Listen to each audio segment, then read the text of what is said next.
Hablando justamente de ese punto, sucedió ayer en el Congreso, donde diputados denunciaron haber sido obligados para votar en contra de la paridad. ¿Cómo es posible que se tenga esperanza en acuerdos como esto cuando acá se ve lo que se le ha llamado tanto tiempo como la cocina política? ¿Sigue funcionando de la misma manera?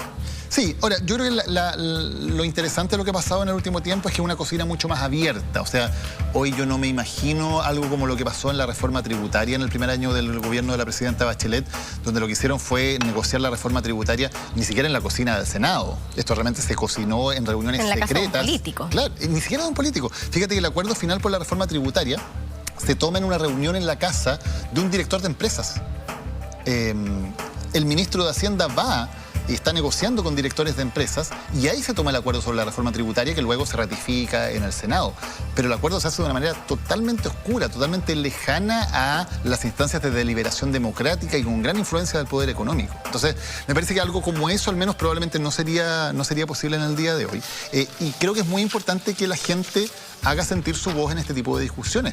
Por ejemplo, el tema de tener una paridad asegurada para la Convención Constituyente era algo que hace 1 o 2 años ni siquiera se discutía en Chile. O sea, a lo más se hablaba de cuotas para la representación de las mujeres. Pero el tema de que se asegurara que la representación de un órgano como una convención fuera paritaria era algo que estaba fuera de la discusión.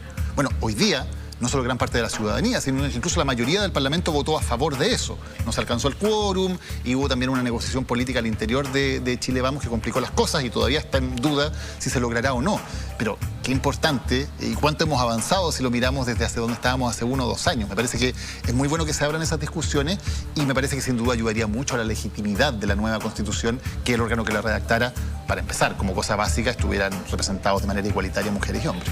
Daniel, ¿por qué crees tú que es la derecha, es el oficialismo, que está en contra de una paridad, está en contra incluso de la cuota de pueblos originarios, si es algo que pareciera ser tan básico? A ver, yo ahí diferenciaría también, porque, por ejemplo, la indicación para generar paridad en la Convención Constituyente fue redactada y firmada por diputadas de Renovación Nacional. Luego se les forzó a votar en contra y luego la están reincluyendo como ley para que sea aprobada como ley. Veremos qué pasa. Pero hay visiones distintas en los sectores políticos. Yo no diría que esto es de derechas versus izquierdas.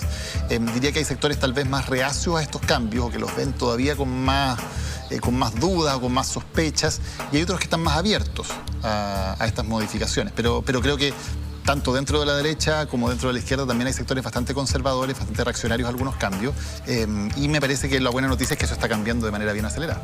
Estamos conversando con Daniel Matamala, periodista y también autor del libro En la ciudad de la furia, que tiene que ver con toda esta efervescencia social. Yendo un poco a quién es el líder, quien pareciera ser el rostro visible de estas críticas que tienen que ver y también solicitudes, que es el presidente Sebastián Piñera, se le pregunta por este cambio de modelo y él en una entrevista dada esta misma semana en un programa radial dice, y también de manera exaltada, que tiene que ver con el modelo venezolano. ¿Crees tú que es este extremo, esta polaridad extrema en tratar de canalizar el problema, uno de los dificultades para poder darle solución o al menos tratar de entenderlo? Sí, es bien incomprensible porque yo no veo que la gente esté en la calle con la bandera de Venezuela ni diciendo hagamos un modelo chavista, ni mucho menos. La gente no está en esa. La petición de la gente es que haya un modelo que entregue mayores niveles de igualdad, de meritocracia, de dignidad, que se resuelvan temas como las pensiones. Entonces, decir que es o lo que tenemos o Venezuela, me parece que es de un reduccionismo absurdo. Un blanco y negro. Un blanco y negro, que la vida no es así, no es lo que la gente está pidiendo. De hecho, cuando uno ve las peticiones de la gente en las encuestas, en fin, que en general además la gente contesta con mucho sentido común, los extremos son bastante minoritarios.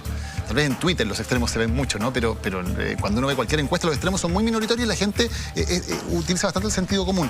Y lo que uno ve son propuestas, la verdad, y soluciones que no son tan distintas a lo que nos recomienda la OCDE, a que nos recomienda el Banco Mundial. Ellos nos dicen, Chile tiene que tener una mejor competitividad, Chile tiene que tener un sistema mixto de pensiones, Chile tiene que invertir más en mejorar la salud y la educación pública, Chile tiene que invertir muchísimo más de lo que invierte en investigación y desarrollo, donde no solamente somos los colistas de la OCDE, incluso invertimos menos que otros países de Sudamérica, invertimos mucho menos que Argentina o que Brasil, como parte del PIB en investigación y desarrollo.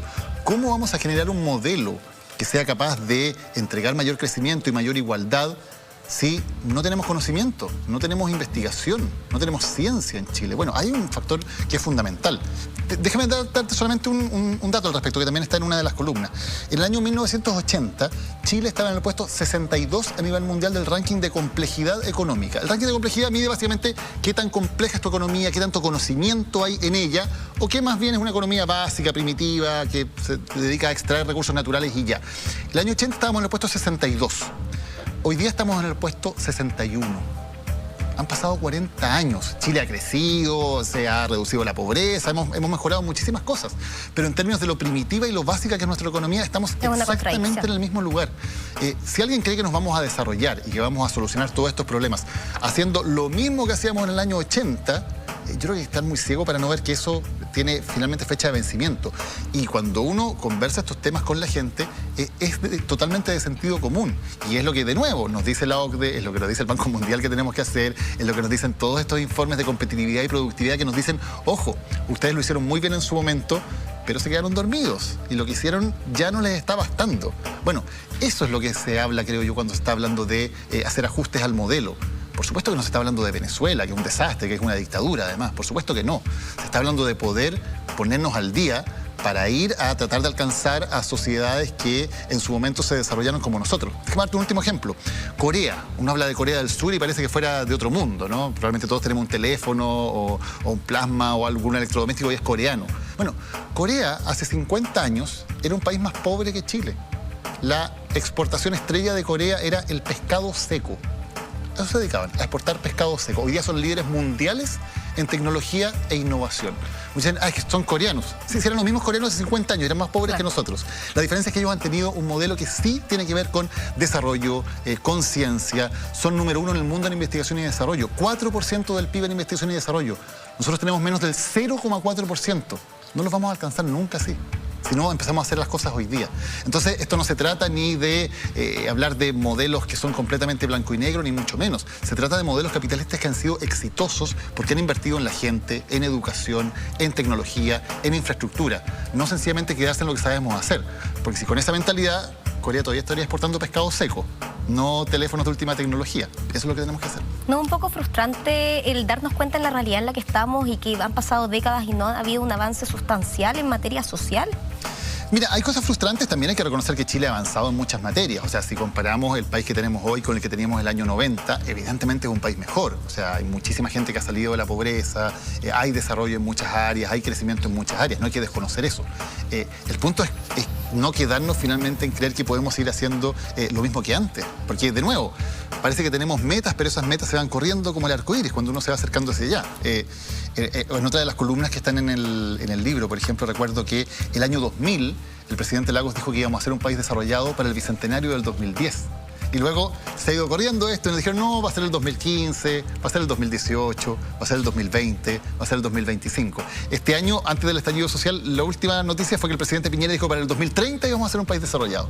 Entonces, cuando vemos que la meta siempre está como 10 años delante de nosotros, bueno, es porque sencillamente la trampa es creer que haciendo lo mismo que hacemos, que esto es una especie de carrera en línea recta, y que vamos a llegar a la meta. Y no. Tal como en la vida, los países tienen que reinventarse, tienen que ir cambiando, ajustando sus modelos económicos, sociales, etc. Es lo mismo que cuando nos decían, y se va a cumplir la profecía, ¿no?, que para el año 2020 se prometía que las pensiones iban a ser un 100% del sueldo. ¿Te acuerdas? Se decía, y anda circulando siempre una portada del Mercurio donde se decía eso, para el año 2020. ¿Cuál es el error ahí? Bueno, el error fue haber pensado en su momento que sencillamente con esas variables iban a quedar hasta el año 2020. O sea que con la misma rentabilidad que tenían los fondos en ese momento, que ya no la tienen, que la esperanza de vida iba a ser la misma que hoy ya no es. Entonces, hace mucho tiempo que sabemos que eso había que ajustarlo. Una esperanza de vida completamente desconectada con la realidad también. Bueno, además, pero es un país que efectivamente ha crecido. O sea, hoy día tenemos una esperanza de vida que es mayor que hace 30 años. Qué bueno, digamos. Claro, pero no son los 110 años que... Sí, pero ojo, porque tampoco es que las pensiones se calculen en base a que el promedio es de 110 años. Lo que pasa es que hay un porcentaje ínfimo de posibilidades métrica, claro, y ahí se acaba la meta. Pero el promedio es bastante más bajo que eso. El promedio es un promedio que tiene que ver con efectivamente cuánto viven los chilenos y las chilenas. Pero si no ajustas esos parámetros, si no te das cuenta de que ya no basta sencillamente con la plata de las AFP, sino que tienes que ponerle elementos para tener pensiones mixtas, como tienen los países de la OCDE y que como nos recomiendan cada año cuando hacen los informes sobre el sistema de pensiones chileno. Nos dicen, ustedes tienen que tener un sistema mixto, está muy bien la capitalización individual, pero no les alcanza con eso, necesitan tener otros pilares.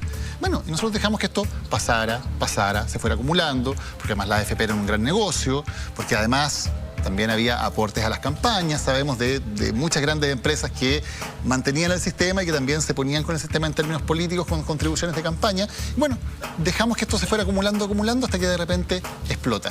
Pero hace mucho tiempo que sabemos que iba a pasar esto con las pensiones. Hace mucho tiempo que sabíamos que no bastaba con las rentabilidades de los fondos de las AFP para tener pensiones dignas. Y sin embargo, como sistema político, Chile no fue capaz de encontrar una solución a tiempo. Y ese es el problema que estalla con tanta rabia, porque la gente que ha depositado esperanzas una y otra vez en el sistema político se ve defraudada. La gente votó por Bachelet con una promesa de cambios estructurales que finalmente no se hicieron. La gente vota por Piñera con una promesa de tiempos mejores que finalmente no llegaron. Entonces, cuando de ambos lados se pierde legitimidad, claro, lo que queda es, para mucha gente dice, bueno, hay que salir a la calle porque dentro del sistema no se está cumpliendo con lo que nos prometieron.